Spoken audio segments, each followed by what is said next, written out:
Mateo capítulo 5, versículo 9.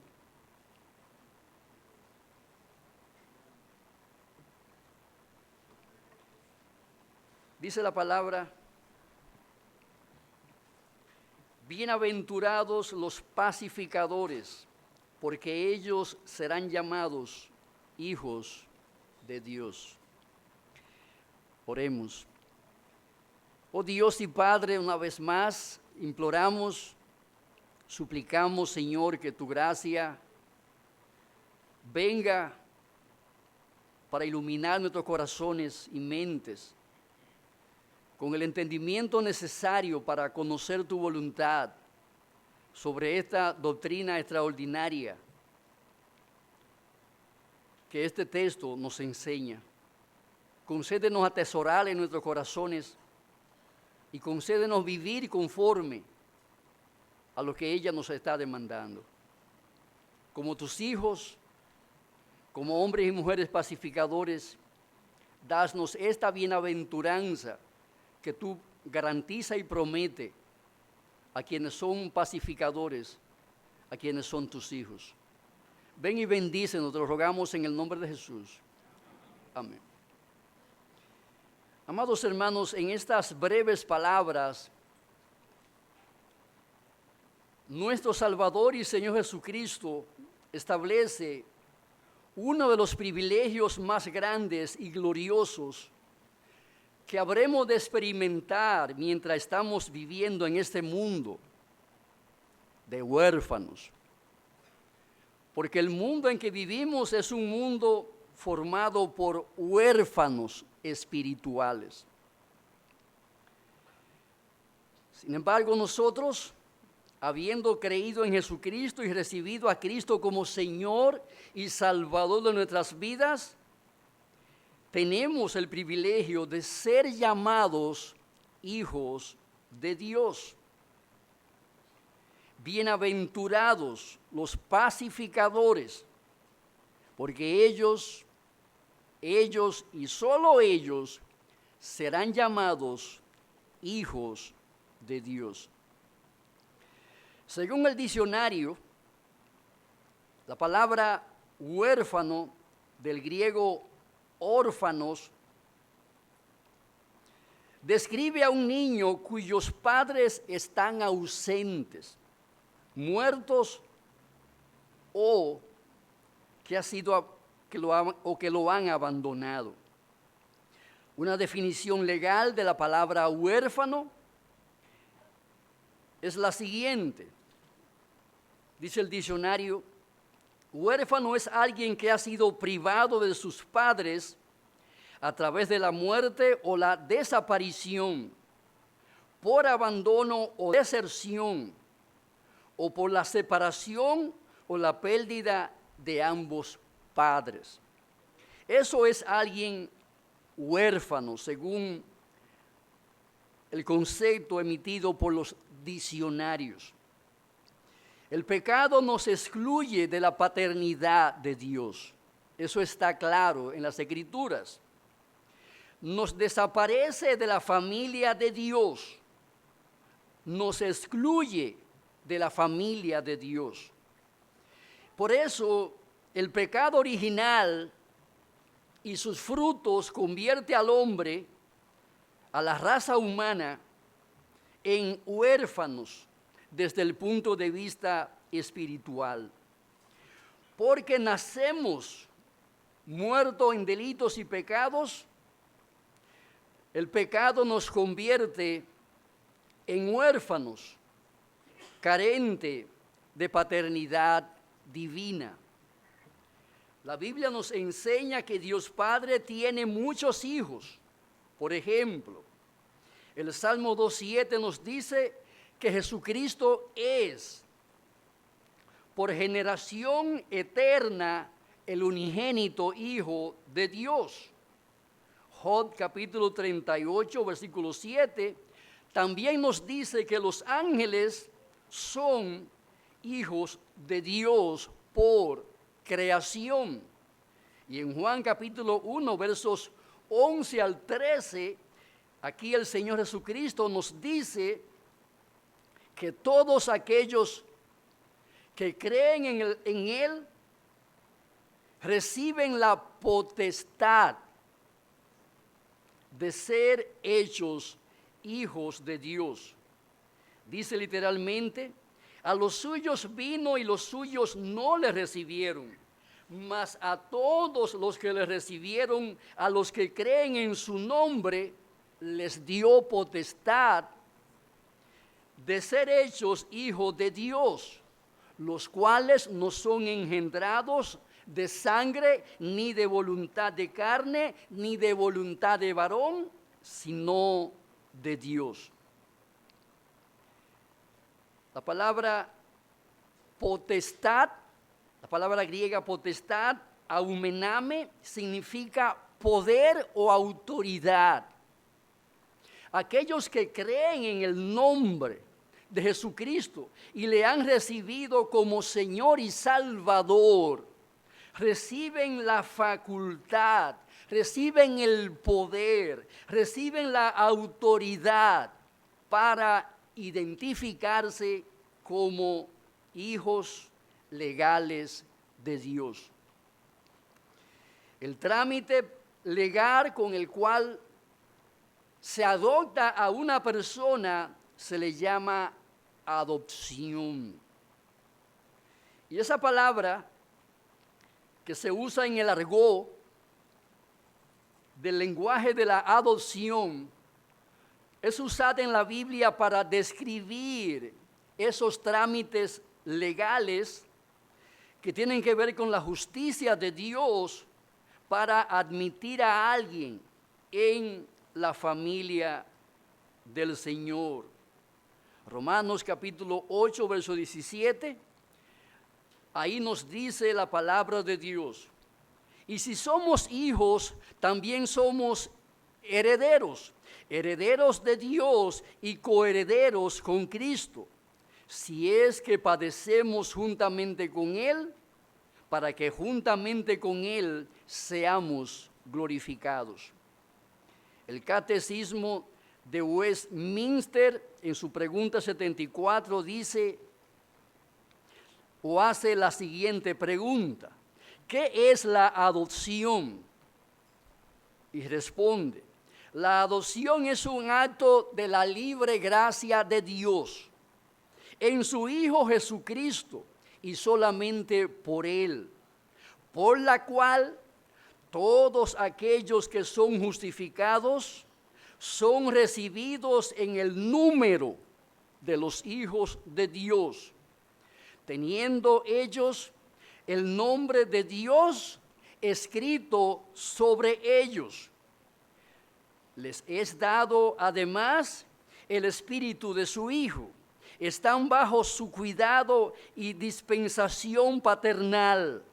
Son admitidos a todos los privilegios y libertades de los hijos de Dios. Y además son hechos herederos de todas las promesas y coherederos de Cristo en gloria. Termina la cita. Hay muchos pasajes bíblicos donde se enseña la doctrina de la adopción, mediante la cual recibimos el poder, la autoridad o potestad de ser declarados hijos de Dios para formar parte de esa gran familia, la familia de Dios.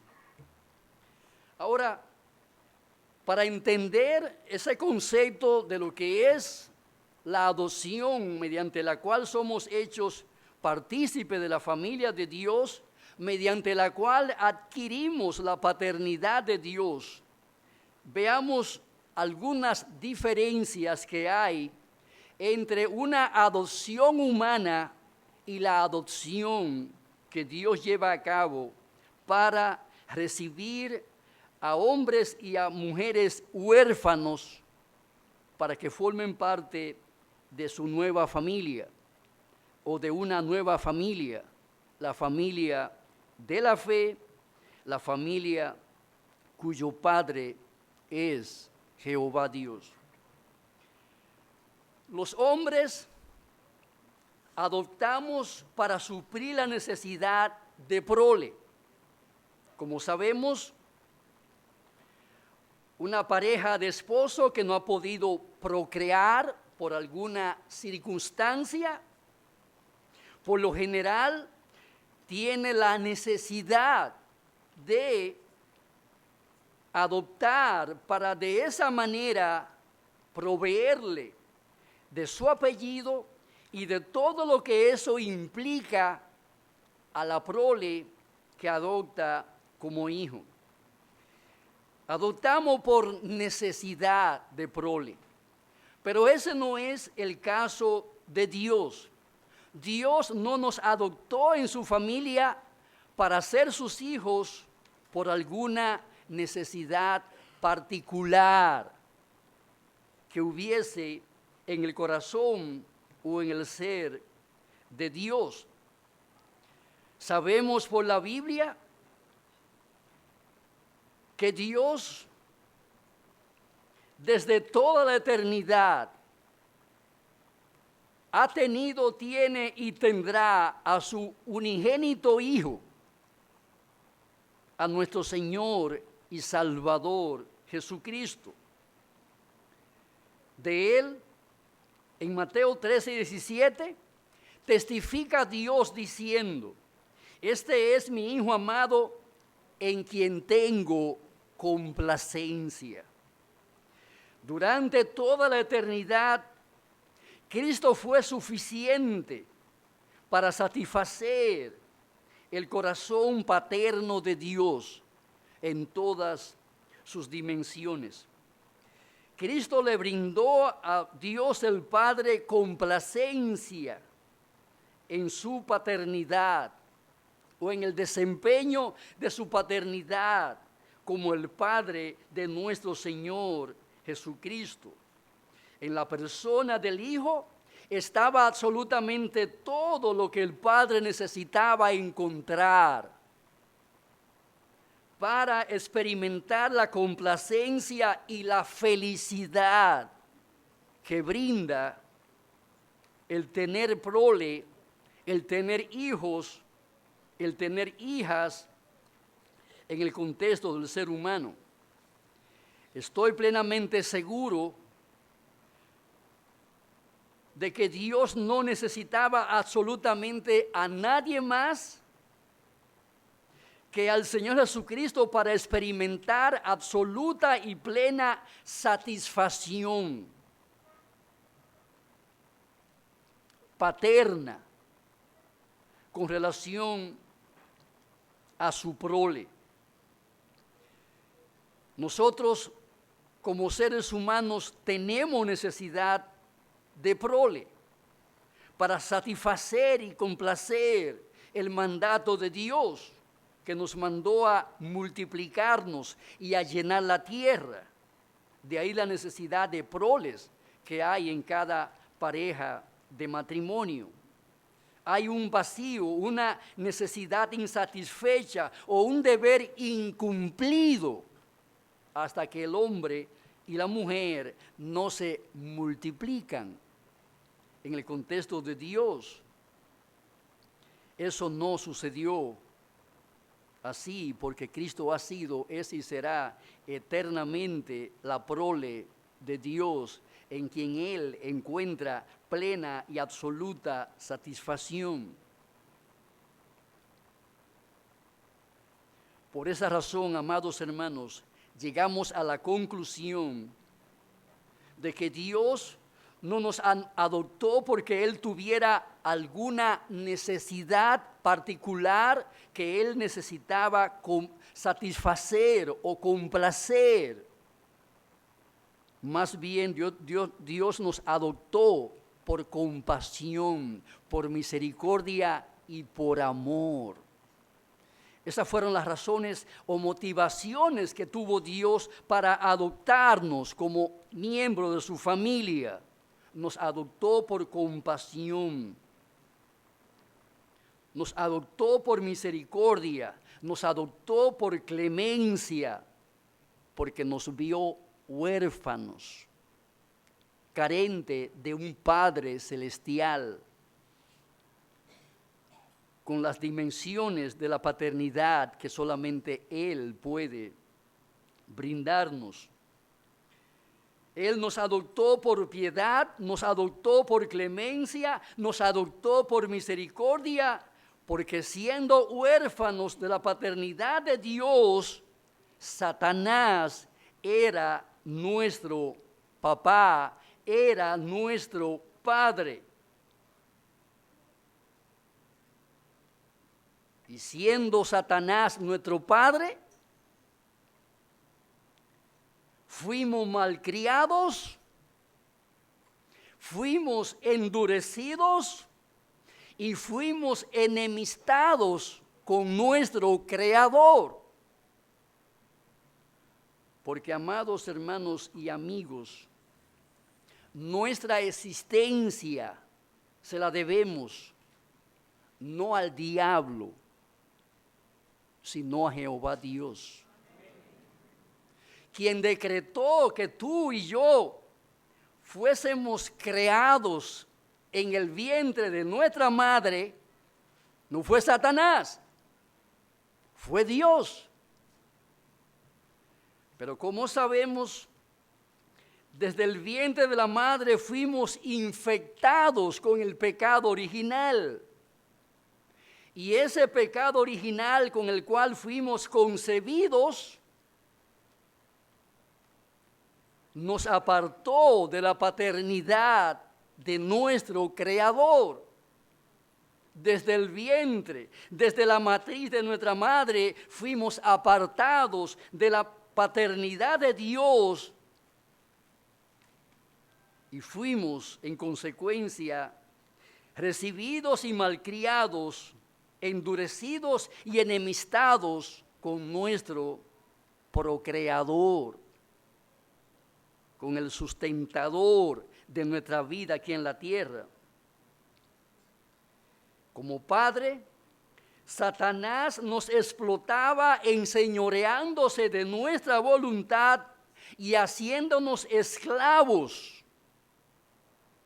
Esclavos que le servían a él de manera libre y espontánea en la plantación del infierno, en que él ha constituido este mundo donde vivimos.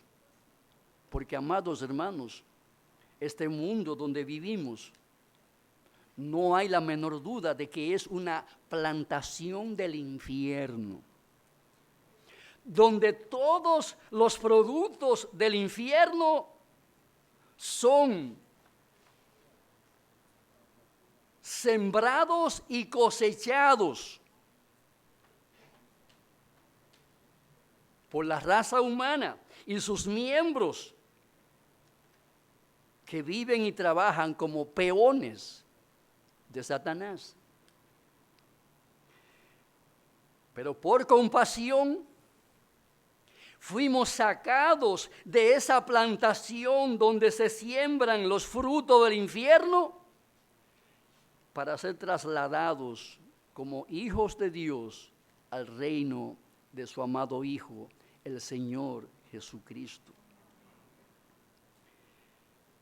Fuimos adoptados por compasión, por clemencia, por misericordia, por piedad, siendo sacados de las plantaciones del mundo donde trabajábamos como esclavos del diablo. Por eso, mis amados hermanos, es el más grande e insigne privilegio que jamás podremos experimentar en este mundo, el de ser llamados hijos de Dios. Por causa de las limitaciones económicas, los padres que adoptan por lo general pueden adoptar 1 y máximo 2 hijos. Pero lo que Dios hace es radicalmente distinto a los padres humanos que pueden adoptar. Los padres humanos tienen limitaciones para adoptar por las circunstancias económicas en que viven generalmente. Pero en el caso de Dios, nuestro Padre, Él tiene potestad y capacidad para adoptar multitudes. De hecho, ¿cuántos millones de hijos y de hijas tiene Dios en el día de hoy sobre la faz de la tierra caminando bajo la sombrilla de su paternidad? ¿Cuántos hijos e hijas son engendrados diariamente y añadidos mediante la adopción a la gran familia de Dios? Dios tiene recursos ilimitados para seguir practicando la adopción. Puede adoptar no 1, 2 o 3, puede adoptar a millones, porque sus recursos son ilimitados para alimentar a su familia. Como bien lo expresa el Salmo 24:1, de Jehová es la tierra y su plenitud, el mundo y los que en él habitan. No hay limitaciones. No hay limitaciones en el presupuesto de Dios para alimentar, sustentar, guiar, dirigir y proveer para esa gran familia de Dios. Alabado sea su nombre para siempre. Esto quiere decir que Dios tiene un patrimonio y tiene recursos para adoptar a millones y a millones de sus hijos e hijas que engendra por la gracia de Dios mediante la proclamación y predicación del Evangelio. Por esta razón nadie se debe de excluir por temor a pasar hambre en la familia de Dios donde es adoptado. Nadie se debe de excluir por temor a padecer de algún tipo de calamidad en el contexto de la pertenencia a la familia de Dios. Dios, nuestro Padre, tiene recursos ilimitados para satisfacer toda necesidad, sea grande o sea pequeña, sea apremiante o sea una necesidad momentánea. Dios tiene recursos, poder y gracia como Padre para satisfacer cada necesidad de cada miembro de su familia, sea joven o sea viejo, sea grande o sea pequeño. No hay limitaciones en esa familia de Dios. ¿Cuántas veces le hemos tenido que decir que no a nuestros hijos? No. ¿Por qué no? Bueno, porque no hay. Preguntan, ¿y por qué tú no me quieres dar la pizza o el helado? Cómprame unos tenis, papi. Unos zapatos, papi. No. Y no es que no queramos hacerlo, es que no hay para darte lo que quieres. En Cristo Jesús, para los hijos de Dios, toda oración que llega al oído del Padre en función de una necesidad que tenemos, es respondida con un sí y amén. Dios nuestro Padre no tiene limitaciones, porque el mundo y su plenitud, todo cuanto en Él hay, le pertenecen a Él. El Padre tiene suficiente tierras, suficiente casas, suficientes bienes materiales y espirituales para repartir en abundancia a cada uno de sus hijos.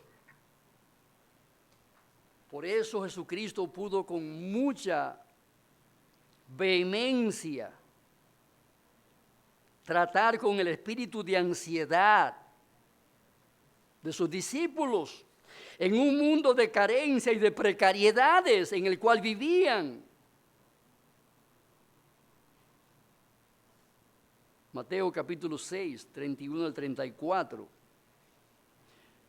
No os afanéis, pues, diciendo, ¿qué comeremos, o qué beberemos, o qué vestiremos? Porque los gentiles buscan estas cosas, pero vuestro Padre Celestial sabe que tenéis necesidad de todas estas cosas. Mas buscad primeramente el reino de Dios y su justicia, y todas estas cosas os serán añadidas. Así que no os afanéis por el día de mañana, porque el día de mañana traerá su afán.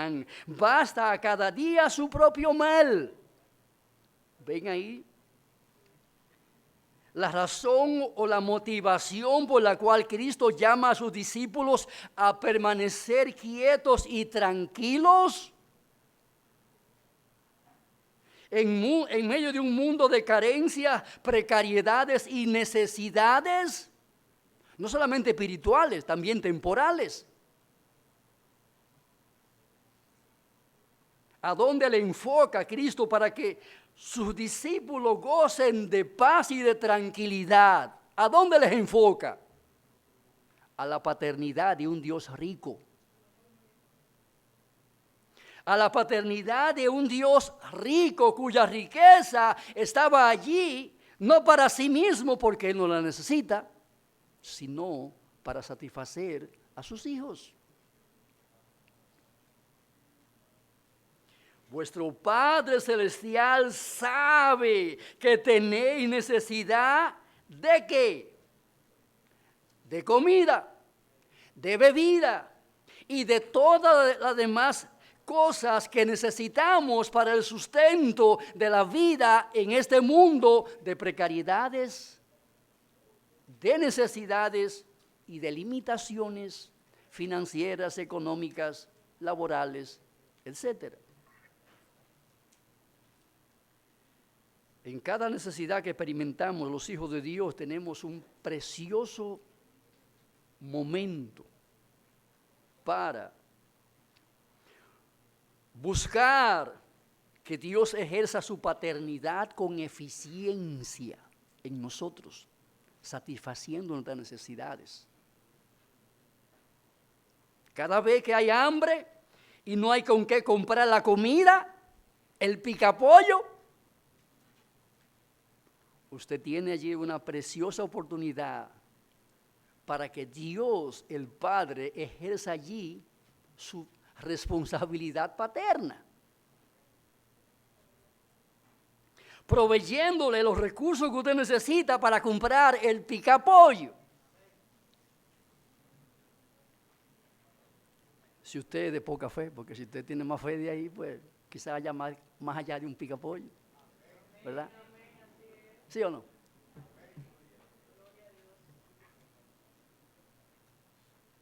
Por eso él dice, no se afanen por el día de mañana. Observen el Padre que ustedes tienen. Ahora, la incredulidad,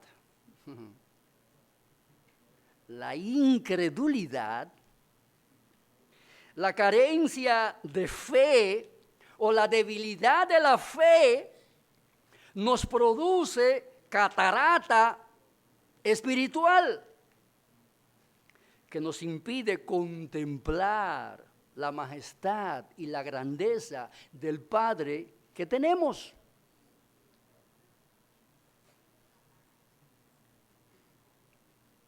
De ahí, mis amados hermanos, que si vamos a tratar con nuestra ansiedad, debemos de cultivar nuestra paternidad, o debemos más bien de cultivar la paternidad de Dios en nuestras vidas. Cuando hacemos una adopción, lo hacemos con gran facilidad y a un muy bajo costo.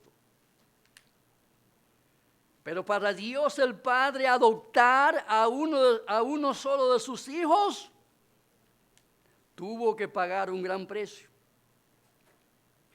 Para adoptarnos como hijos de Dios, la sabiduría del Señor debía convertir a los hijos del diablo en hijos de Dios, a los hijos de la perdición en hijos de salvación, a los hijos de la tierra en hijos del cielo.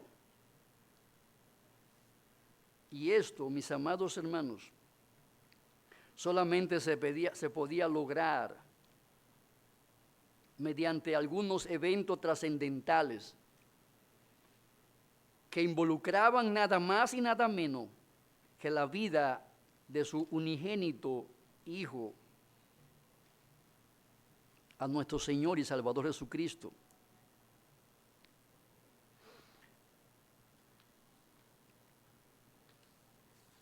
Para ser adoptados como hijos de Dios,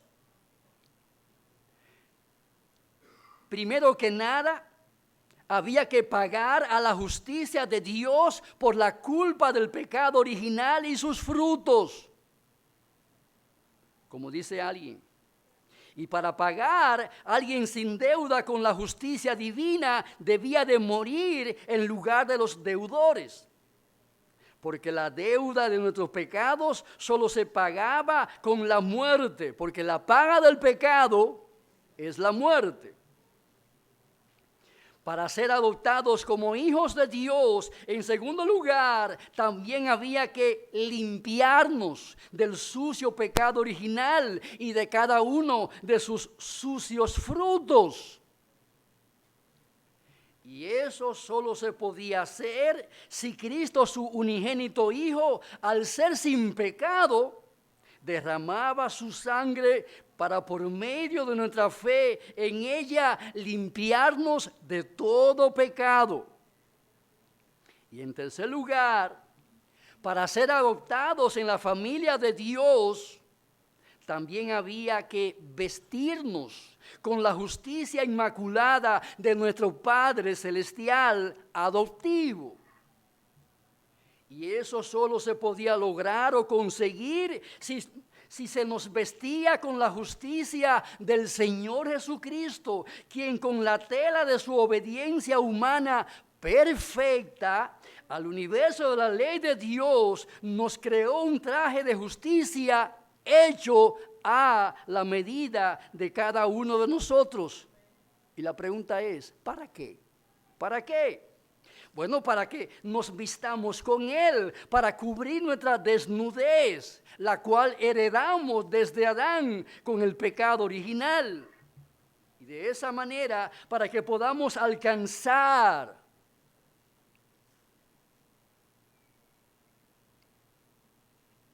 habiendo sido paga nuestra deuda, habiendo sido limpiados del pecado, y habiendo sido vestido con la justicia de Dios, para que como fruto de esos tres hechos podamos obtener la pureza, la rectitud, la dignidad, el decoro y la santidad moral que perdimos en Adán, pero que en Cristo recobramos por la gracia de Dios, para formar parte de la familia de Dios, adoptada por Él, para formar parte de su reino. Esos tres hechos se denominan justificación. ¿Qué es en esencia la justificación? La justificación es el pago hecho por Jesús, donde Él pagó por mí en la cruz, muriendo en el lugar donde yo también debía de morir. Justificación es no solamente el pago, sino también justificación es el acto de limpiarnos mediante el derramamiento de la sangre de Jesús, cuyo poder era suficiente para borrar de mi naturaleza humana todo vestigio del pecado original y sus frutos. La justificación es el acto mediante el cual somos también vestidos con la justicia inmaculada de nuestro Señor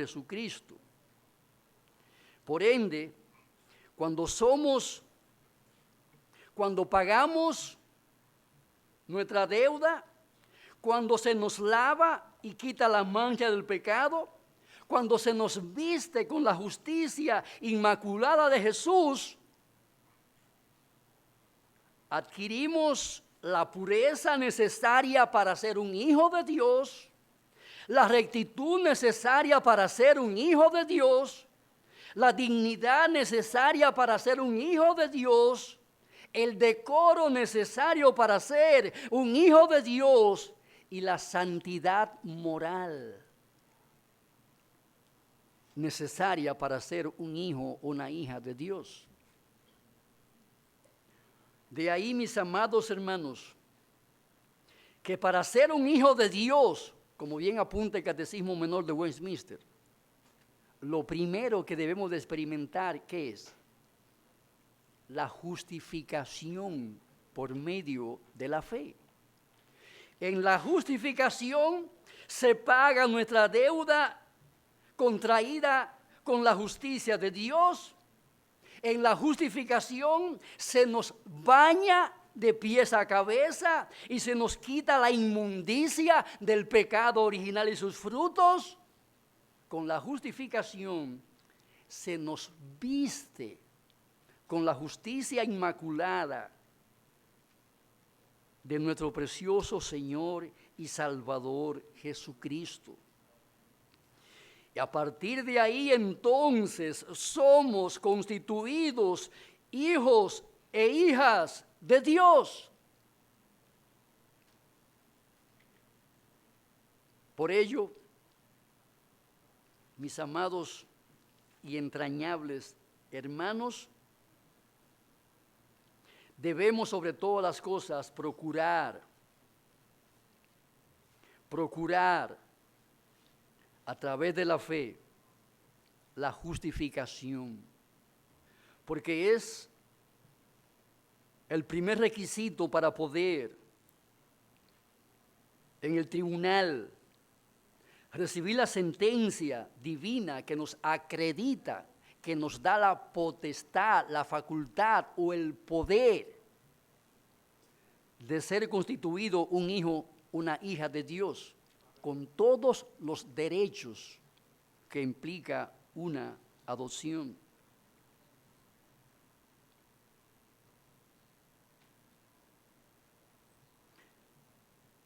Finalmente, la adopción humana y la adopción divina se diferencian en el hecho de que el hombre, cuando adopta, establece privilegios terrenales para sus herederos.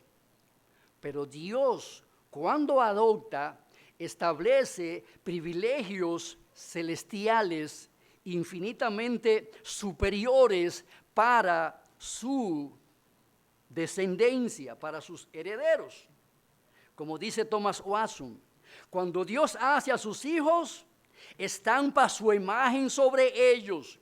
Esto es más que lo que cualquier hombre que vive puede hacer. El hombre puede adoptar a otro, pero no puede alterar su naturaleza humana. No puede alterar su corazón, no puede alterar su patrón de vida. Ahora, Dios, al adoptarnos para ser sus hijos, hace cambios radicales en nuestra naturaleza humana, en nuestros corazones. Dios hace cambios radicales en nuestra personalidad, en nuestra identidad. De hecho, se dice en la Biblia que se nos pone un nuevo nombre. Cuando Saulo de Tarso fue llamado a ser cristiano, le pusieron un nombre. ¿Qué nombre le pusieron? Le pusieron Pablo. El nombre original de pila de Juan era Boanerges, hijo del trueno.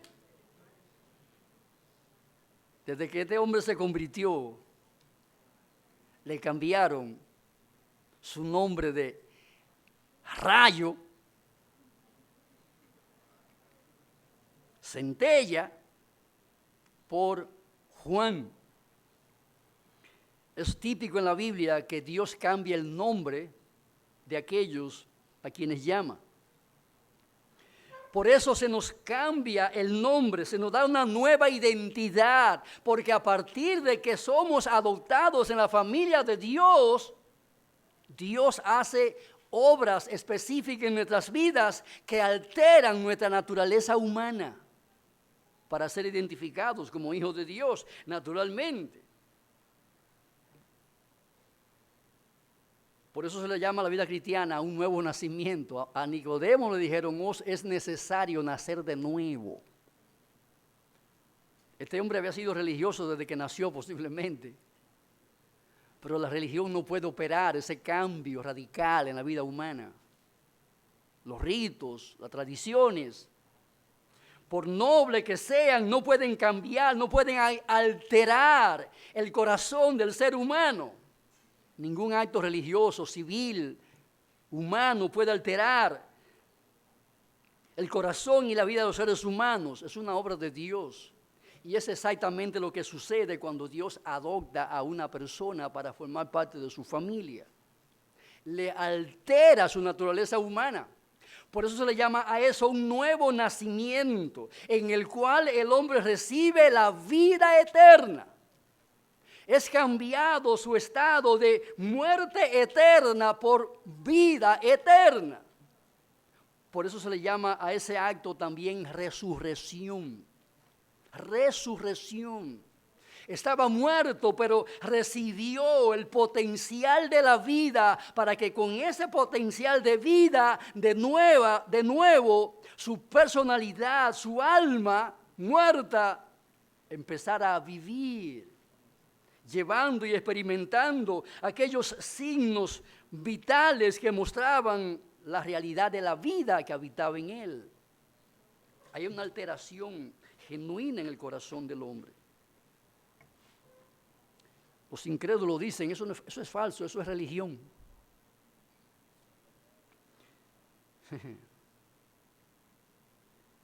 Y es fácil. Que 100, 200 o 300 o 400 millones de seres humanos digan lo contrario. ¿Quién puede a mí convencerme de que yo no he nacido de nuevo? No es un asunto de que yo lo crea o no lo crea, es un asunto de que yo lo experimenté en mi propia naturaleza y vida. Y la prueba de eso fue el cambio radical que operó el Espíritu de Dios en mi corazón y en mi vida desde el día en que nací de nuevo. ¿Puede alguien negar de que yo tengo vida?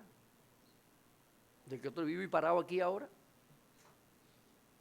¿Puede alguien osar negar el hecho de que tú estás vivo y estás sentado ahí? Así tampoco nadie puede negar el hecho de que cuando Dios nos adopta en su familia para que seamos sus hijos, Él opera en nosotros lo que denomina un nuevo nacimiento. Y esto es así porque a través de esa obra Él estampa la imagen de Jesús en nuestros corazones, para que seamos hechos conforme a la imagen de su Hijo.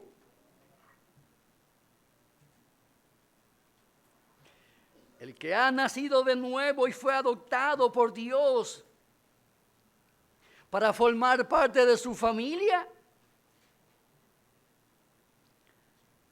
una de las primeras experiencias que experimenta su alma es la paz. Es la paz. La paz de conciencia, la paz de corazón, la paz de alma, la paz en su vida es un hecho que nace de las entrañas mismas del nuevo nacimiento. Porque tan pronto la persona experimenta el nuevo nacimiento, abrirá sus ojos para ver la vida de conflicto en que vivía con su Creador. ¿Y qué procurará inmediatamente? La reconciliación con su Creador. Reconociendo su pecado, viendo su pecado, confesando su pecado y proponiéndose de corazón apartarse del pecado que le había mantenido alejado de la paternidad de Dios.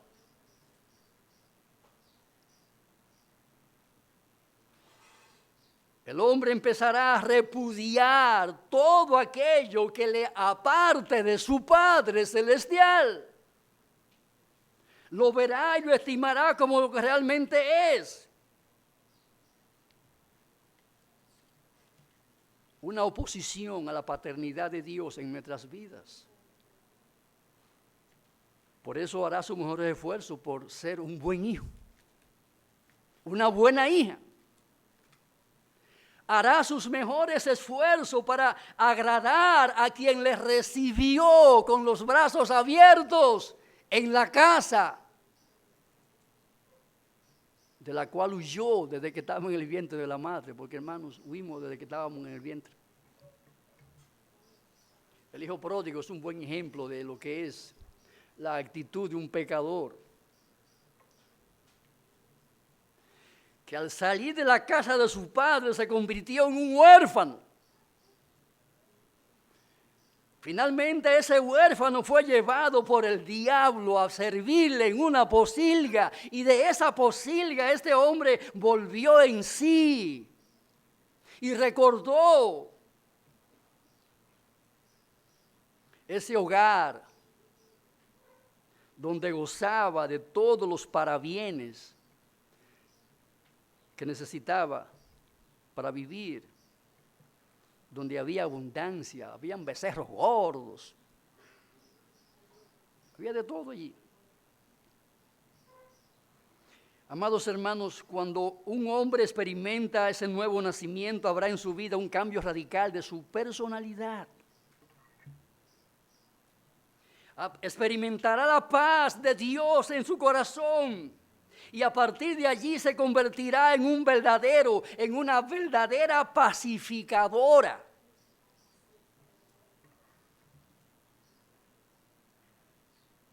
Al nacer de nuevo y ser adoptado en la familia de Dios, ese espíritu rebelde y contumaz que caracterizaba su personalidad será cambiado, para que el individuo empiece a experimentar una vida tranquila, una vida quieta, una vida calma, una vida apaciguada, sosegada, una vida mansa, serena. Eso es paz. Paz en acción. Cuando la paz entra en operación en el corazón nuestro, nuestra alma se tranquiliza, se aquieta, se aplaca, se calma, se apacigua, se sosiega, se amansa, se serena. En nuestro trato con Dios y en nuestro trato con los nuestros en la familia, porque ahí que comienza la cosa. Cualquiera está en paz con el vecino, a quien vemos cada 5 semanas. Pero en la casa, en el hogar, con quienes compartimos, las 24 horas del día, es ahí. Quienes primero se enteran de que tenemos la paternidad de Dios.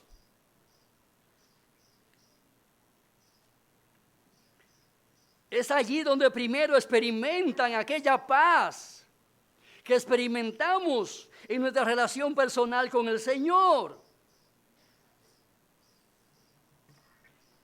Y amados hermanos, ese cambio radical crea esa condición.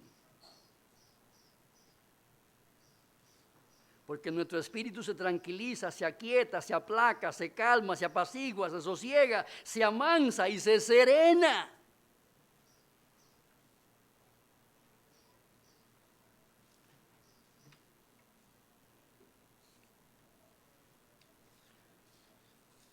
Todo esto acontece en nuestra relación con los miembros de la familia. Quien vive en paz necesariamente será un pacificador.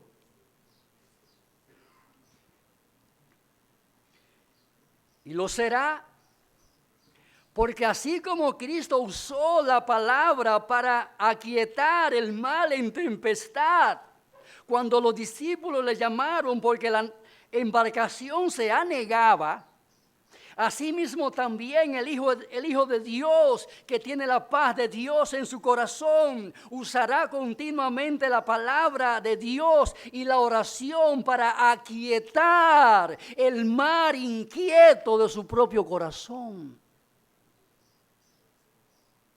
donde continuamente se suceden tempestades provocadas por ese medio ambiente conflictivos en el cual vivimos, con quienes compartimos en nuestras propias casas, porque no siempre estamos de acuerdo y estamos a la par. Hay conflictos, hay dificultades, hay desavenencias, hay desacuerdos. Pero usaremos los medios y los recursos de la gracia para lidiar con esas tempestades que se levantan en nuestros corazones y que se levantan a nuestro alrededor.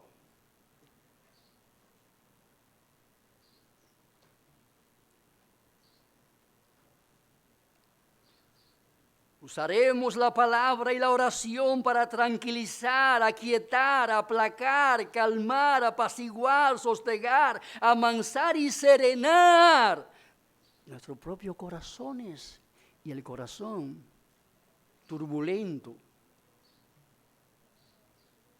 que se mantiene amenazando con hacer zozobrar la nave de nuestras vidas.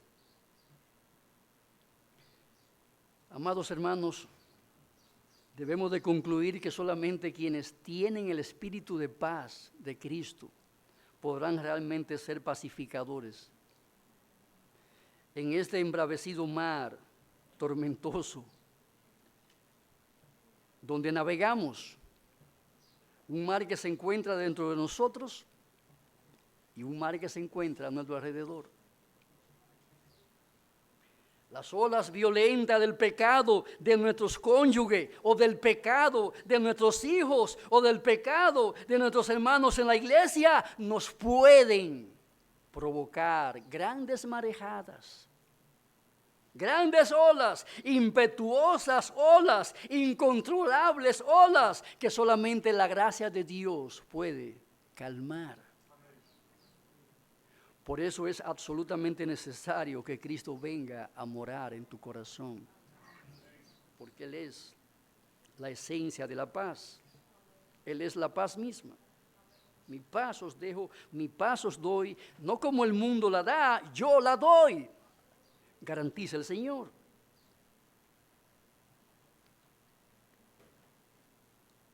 Cuando Jesucristo viene al corazón, en el nuevo nacimiento acontece un cambio radical en su vida. El hombre o la mujer que eran violentos, impulsivos e impetuosos, se convertirán en pacificadores por la gracia de Dios. El que era de corazón rencoroso se convertirá en una persona perdonadora, reconciliadora, pacificadora. Aquel que era una persona irracional, con quien no se podía razonar y conversar para tener una comunicación seria, honesta, tranquila, razonable, bien argumentada, se convierte en una persona racional, con quien se puede uno sentar a conversar, a hablar, a tratar, especialmente aquellos temas que nos dividen, aquellos temas que no quisiéramos tratar.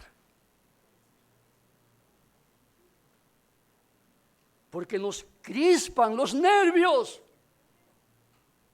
y despiertan ese volcán que naturalmente mora en nuestros corazones, lleno de lava caliente.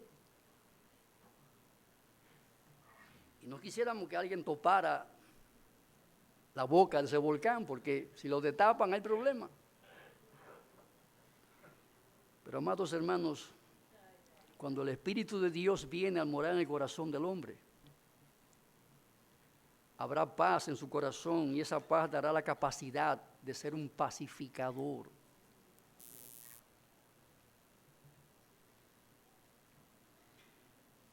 La adopción nos capacita para vivir en paz en medio de un mundo que se encuentra en guerra contra Dios. Al ser adoptados por Dios para formar parte de su familia en la iglesia, tenemos el privilegio que Pablo describe en Romanos 8, 9 al 17.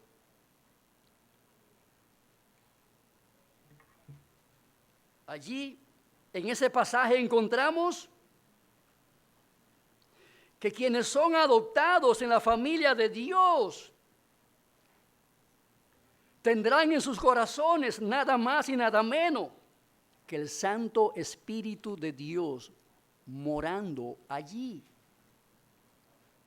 Mas vosotros no vivís según la carne, sino según el Espíritu, si es que el Espíritu de Dios mora en vosotros. ¿Quién viene a morar? ¿Quién es la persona que viene a morar en tu corazón cuando le entrega tu vida a Jesús? El Santo Espíritu de Dios.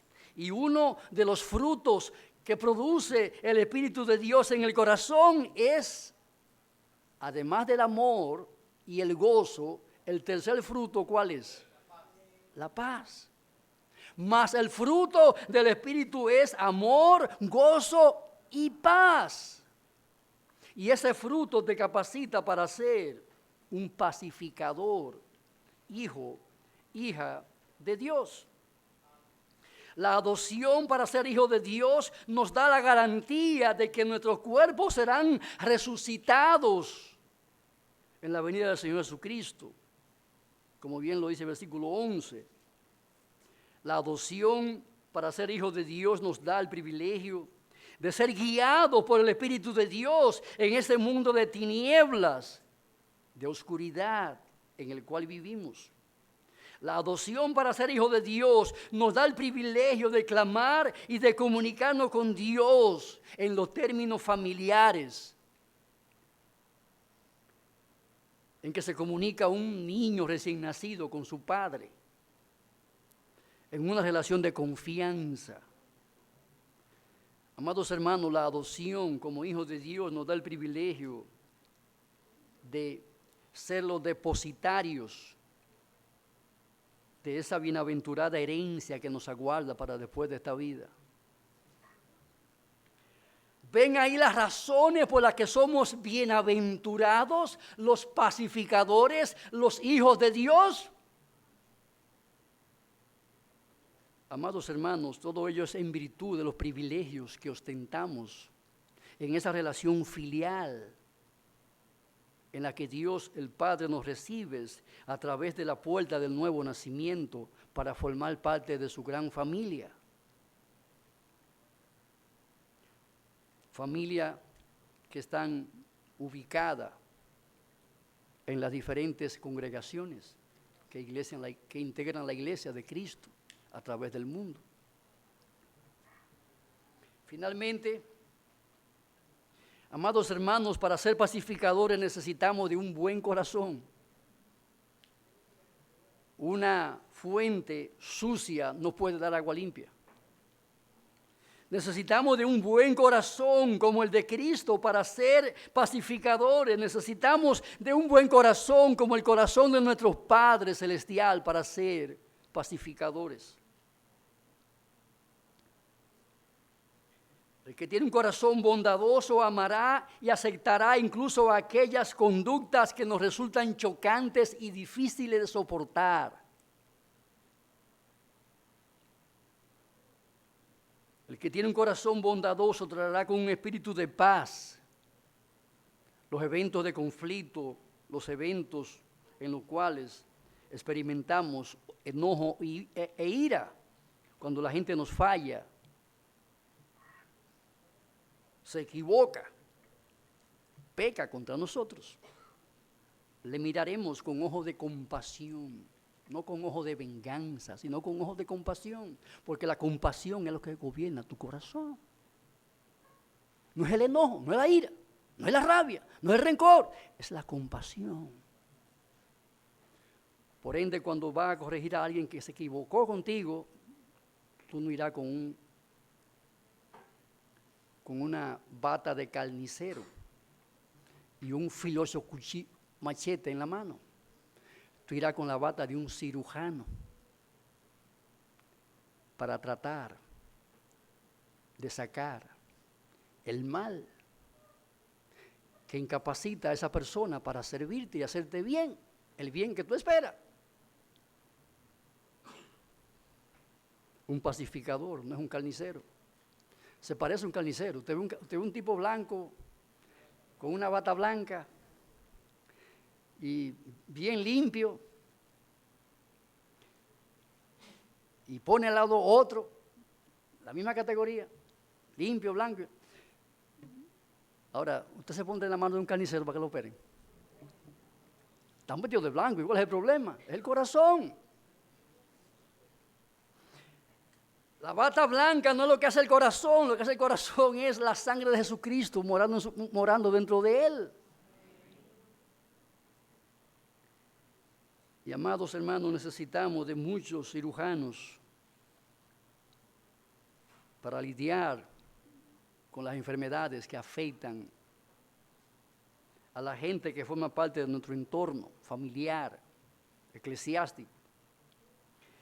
Necesitamos hombres y mujeres con un corazón generoso, porque esa es la gracia base para ser pacificadores. Cuando tenemos conflicto con alguien, para ser pacificadores necesitamos anteponer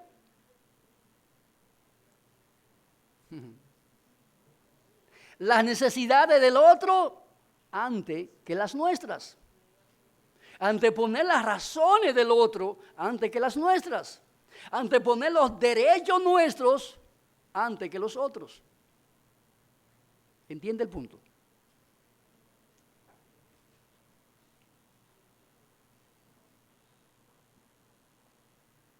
¿Qué fue lo que hizo Lot? Lo que hizo Lot. ¿Qué hizo Abraham? ¿Qué hizo Abraham cuando Lot decidió separarse de él? ¿Qué hizo Abraham? Abraham, como cabeza de la familia, tenía el derecho de escoger adelante. Y obviamente, ¿qué dice la gente? Que el que bebe adelante, ¿qué bebe? Claro, se puede servir con la cuchara grande y buscar los pedazos más grandes y los más exquisitos, porque dio adelante. Dicen por ahí, el que da adelante da todo veces. Lot no era gobernado por esa filosofía. Perdón, Abraham.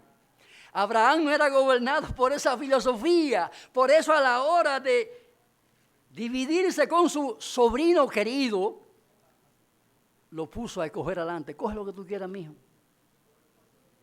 Y obviamente ese acto reveló que había en el corazón de Lot, donde terminó finalmente, y lo que luego experimentó en su propia vida. La historia está ahí registrada en la Biblia.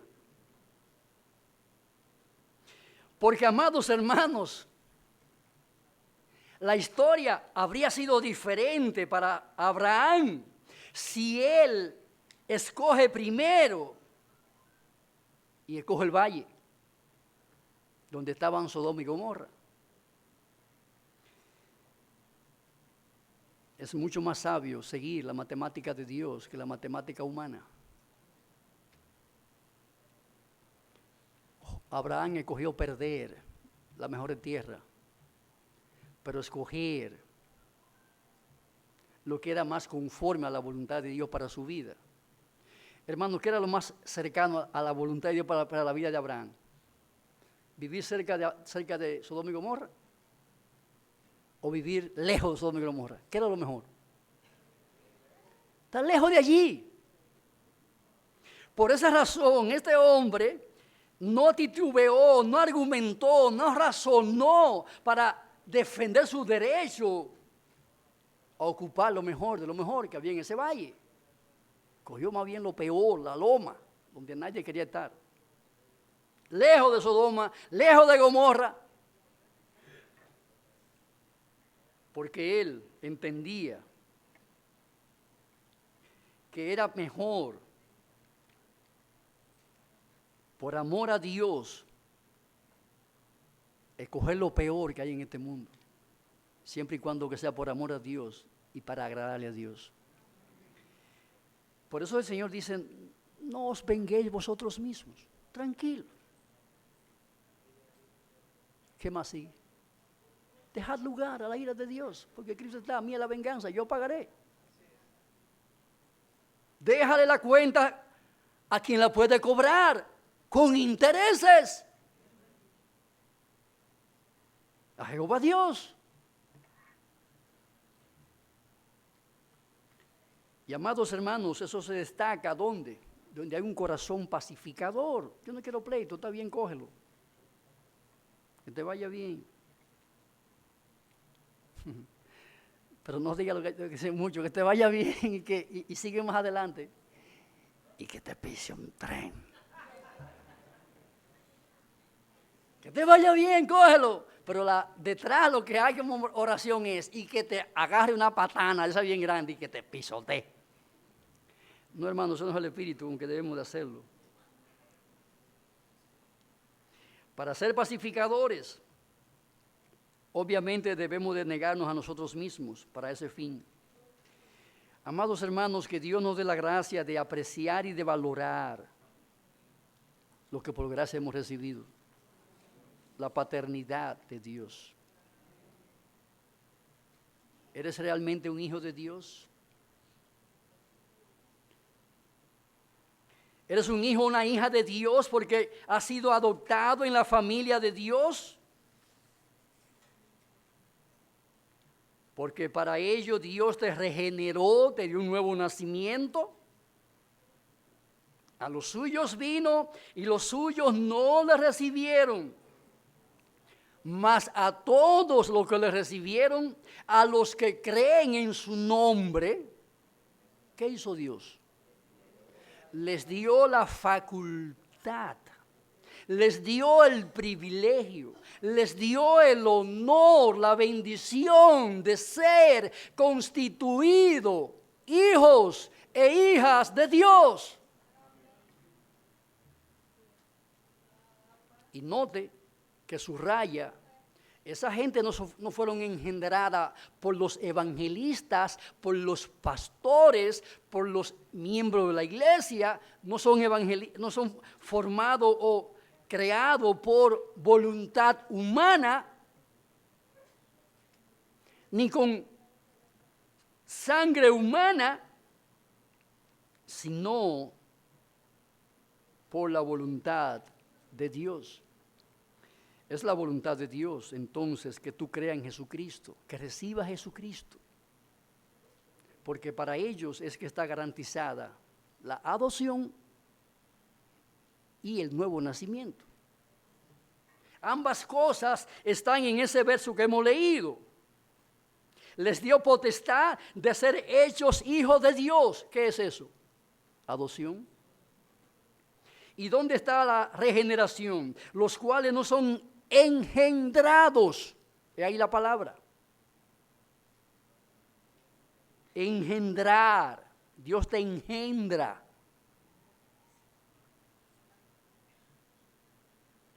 Te da una nueva naturaleza. La naturaleza divina. Portadora de la imagen de Cristo. Portadora de la vida eterna. Portadora de todo el universo, de la gracia de Dios, para que viva como un radiante hijo de Dios en este mundo, como una radiante hija de Dios en esta tierra. Dios tiene una gran familia en este mundo. Eres parte de ella. Que Dios nos conceda ver a esta iglesia crecer, porque Dios a esta su casa sigue trayendo a sus hijos. Te damos gracias, oh Dios, por tu bendita palabra, porque a través de ella podemos estudiar y conocer, ver lo que tú has hecho en nuestras vidas, haciéndonos bienaventurados por ser tus hijos, por ser pacificadores. Bendícenos en esta mañana concediendo a los que están aquí sin Cristo.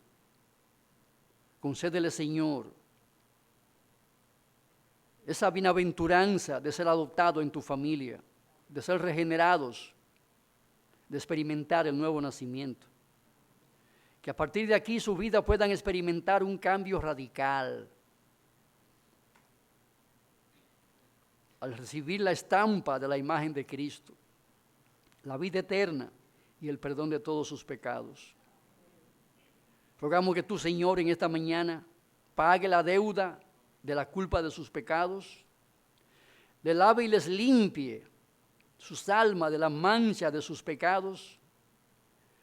También te pedimos que tú les vista del traje resplandeciente, del vestido inmaculado de la justicia del Señor Jesucristo.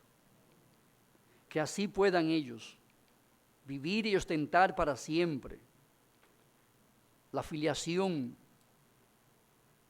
contigo como Padre. Te rogamos y pedimos estas cosas para tu gloria y el bien de nuestros hermanos y amigos que están aquí presentes.